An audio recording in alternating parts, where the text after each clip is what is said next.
Assalamualaikum warahmatullahi wabarakatuh and hello everyone. I'm Lita and I would like to tell you guys about sentence processing in psycholinguistics. So the first one is model of parsing. Francis Garden path theory is considered a two-stage model of syntactic parsing. In this stage, we know that in the first stage, the incoming sequence of words is analyzed to determine what categories the words belong to. And in the second stage of sentence interpretation, standard meaning is computed by applying semantic rules to the structured input. And here's the model of the garden path. The first one is input. We are going to the lexical processor, and then we are going to get the categories, and then we are going to get into the syntactic parser, and then we get the syntactic structure, and then we're going to thematic interpreter, and we know the sentence meaning of the speaker said to us. And then is a constraint-based model of parsing. It represents different aspects of sentences, including their syntactic structure as pattern of activation spread across large number of interconnected processor units. This group of processing units and the connections among them are intended to resemble the functioning of networks of neurons in the brain. And then here's the model of constraint-based model of parsing.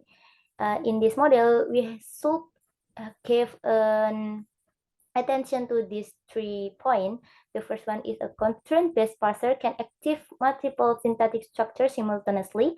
And the second one, it ranks different structure based on how much evidence is available for each in the input.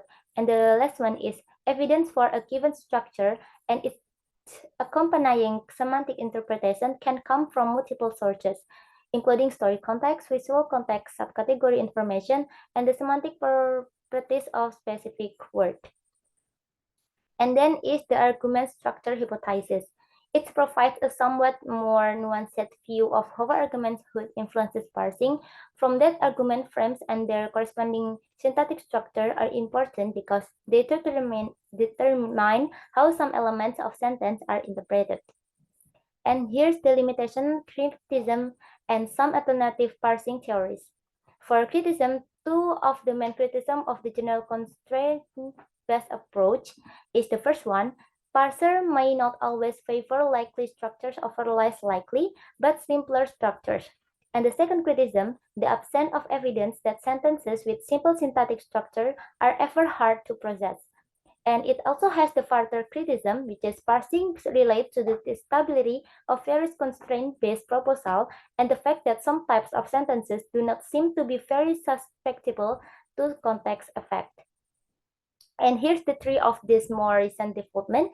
The first one is construal, which is to retains the idea that parsing occurs in discrete stages, and then race-based parsing, which stipulates that the parser can build multiple syntactic structures in parallel, and the last one is good enough parsing, which represents a reason that more radical departure from the classical approaches to parsing and interpretation.